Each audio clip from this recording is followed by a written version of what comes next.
Point d'orgue. Une émission proposée par Jean Percy. Mesdames et messieurs, bonjour et bienvenue sur Point d'orgue. Je suis très heureux de vous retrouver pour un nouveau numéro consacré aux merveilles de la musique sacrée.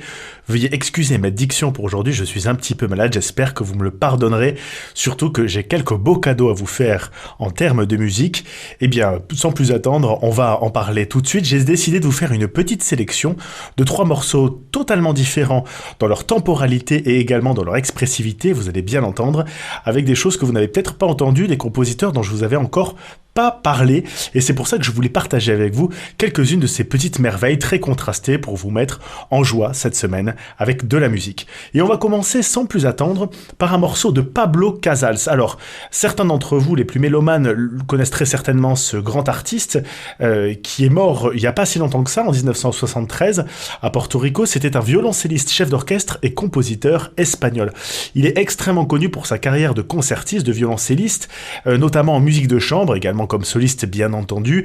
Il était très ami par exemple avec Alfred Cortot, grand pianiste français. Il a aidé à la fondation de l'École normale de musique à Paris, donc un grand monsieur, et qui a composé de très très belles choses, dont ce petit motet « O vos omnes » dont je vous fais ici la traduction. Ô vous tous qui passez, regardez et voyez s'il est douleur pareille à la douleur de mon cœur. Regardez, peuple de toute nation, et voyez ma douleur, s'il est douleur pareille à la douleur de mon cœur. Alors un programme pas très festif, mais ça va également se ressentir dans la façon d'écrire de Pablo Casals, bien entendu, mais quand même, il va y avoir de temps en temps quelque chose plus lumineuse, vous allez le voir, comme si effectivement c'était la douleur du martyr, comme si finalement le salut était au bout, et par la musique, je trouve que c'est spécialement bien rendu. Je vous invite donc à découvrir ces mesures de Pablo Casals. Ici, c'est John Rutter qui dirige les Cambridge Singers.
La très belle musique magnifiquement interprétée de Pablo Casals par les Cambridge Singers, dirigée par John Rutter.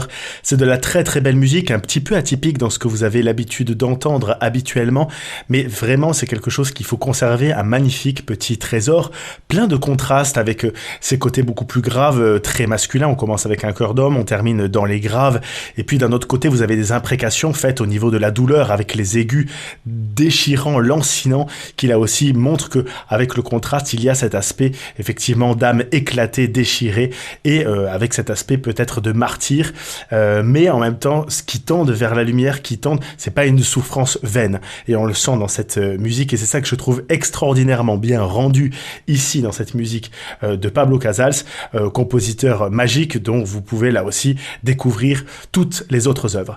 Et maintenant mesdames et messieurs, je vous propose d'aller dans un endroit totalement différent, non seulement au travers des siècles, mais dans la tonalité et dans la façon de composer. Il s'agit d'un motet absolument magique, une petite pépite que j'ai découverte récemment de Claudio Monteverdi, un compositeur que vous connaissez très certainement, je vous en ai déjà parlé sur Point d'orgue. Il s'agit de son motet Beatus Vir, donc quelque chose qu'il a est sur la joie et le bonheur, bienheureux est l'homme, donc on est dans quelque chose de totalement différent. Et pourquoi je voulais vous faire écouter ce motet-là?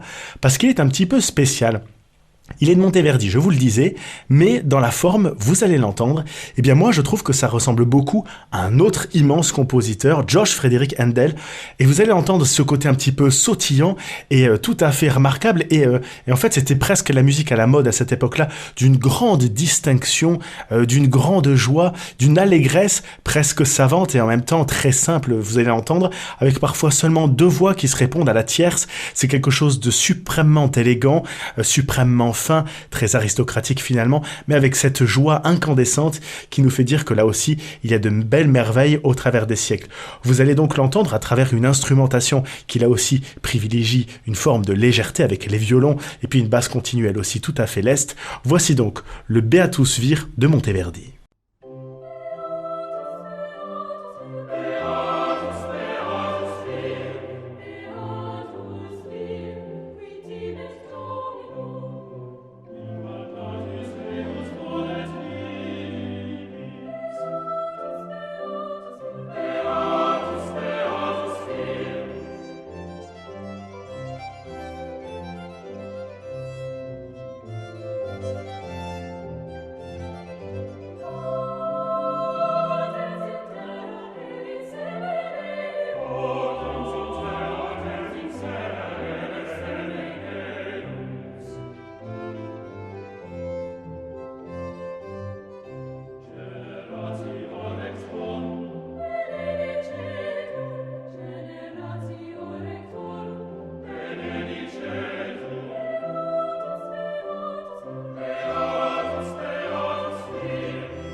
magnifique Beatus Vir de Claudio Monteverdi, une œuvre très contrastée par rapport à ce que vous avez pu entendre. Ici, c'était encore sous la direction de John Rutter.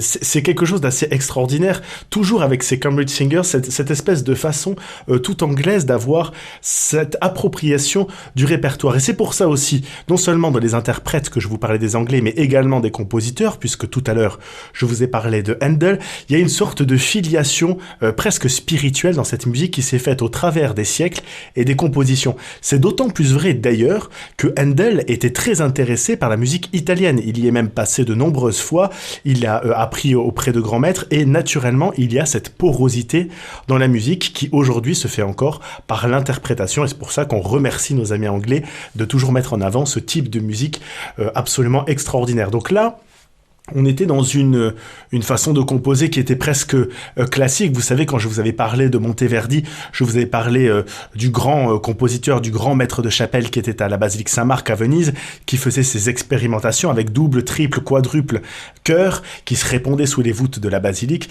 Et là, il y a quelque chose de beaucoup plus simple, si j'ose dire, dans la façon de composer, mais qui est si belle et en même temps si joyeuse. C'est ce qu'il y a de propre dans cette période baroque, puisque ce compositeur est un compositeur de la période baroque. Il y a cette espèce de joie et ce côté dansant qui est tout à fait naturel. Vous savez, quand je vous avais parlé de la musique française avec son naturel, son propre vers la danse, vers le mouvement, vers la séduction, comme disait Philippe Beaussan dans son ouvrage Vous avez dit baroque, c'est quelque chose de tout à fait naturel dans le mouvement baroque. Et bien entendu, quand il est fait question de joie, eh bien forcément, c'est la musique baroque qui vient en premier titiller nos oreilles, nous montrer le bel exemple. Voilà donc pour ces deux choses tout à fait contrastées, tout à fait différentes. Et nous allons revenir dans une période contemporaine. Enfin, Pablo Casals, c'est pas tout à fait la période contemporaine, c'est la période moderne. Mais là, en musique, on est dans du total contemporain avec un compositeur que j'affectionne particulièrement. Il est encore en vie. Il s'agit de Morten Lauridsen. Il est né en 1943 à Colfax, c'est un compositeur américain. Il est d'ascendance danoise et il est professeur de composition de musique à l'Université de Californie du Sud. C'est donc un grand compositeur qui a composé de très belles choses. Il est très connu aux États-Unis parce que beaucoup de chœurs étudiants reprennent ses compositions et ça fait partie vraiment des compositeurs d'aujourd'hui qui comptent notamment dans la musique sacrée. Et je vous propose là aussi un motet qui a été mis en musique par les plus grands compositeurs. On parlait d'anglais tout à l'heure, alors citons Thomas Tallis. Il s'agit du O Natalux des Lumine. Je vais vous donner la traduction de ce petit motet pour que vous puissiez savoir à quoi ça correspond chez Lauridsen. Ô lumière née de la lumière, Jésus rédempteur du monde, dans ta miséricorde daigne entendre la louange et les prières des suppliants, toi qui jadis daignais revêtir la chair mortelle pour des créatures perdues, dans le péché, accorde-nous de nous unir à ton corps très saint. Vous allez entendre une musique absolument transcendante, très horizontale, mais avec de très beaux contrastes, avec des voix qui se divisent et pour se réunir dans le plus bel aspect, beaucoup de douceur, finalement une lumière réconfortante, vous allez entendre. Voici donc le O Natalux de Morten Lauridsen.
vous reconnaîtrez bien là la façon de faire de Morten Lauridsen, qui a ces harmonies si particulières, cette espèce de touche par lequel on le reconnaîtrait entre mille, cette musique extrêmement planante avec ces harmonies si reconnaissables, si identifiables, qui sont assez magiques. Et donc cette musique est planante et en même temps avec ses propres envolées. En même temps, quand on fait mention de la lumière, eh bien on est forcé de regarder vers le ciel. C'est pour ça que ces envolées se dirigent vers les aigus, que le chœur d'ailleurs se dilate lui-même puisque les voix se divisent et se rassemblent. Ça, je vous l'avais déjà dit en présentation, c'est une très belle œuvre et je vous invite là aussi, si vous êtes sensible à cette musique-là, à découvrir les autres œuvres de Morten Lauridsen. Mesdames et messieurs, pour aujourd'hui, voilà, je vous avais promis un tour éclectique et très contrasté entre certains morceaux, au travers des siècles et également au travers de ce qu'elle dégage. Voilà, chose faite, j'espère que vous avez apprécié ce tour. Pour ma part, il me reste à vous souhaiter une très belle journée et à vous dire à bientôt sur Point d'Orgue.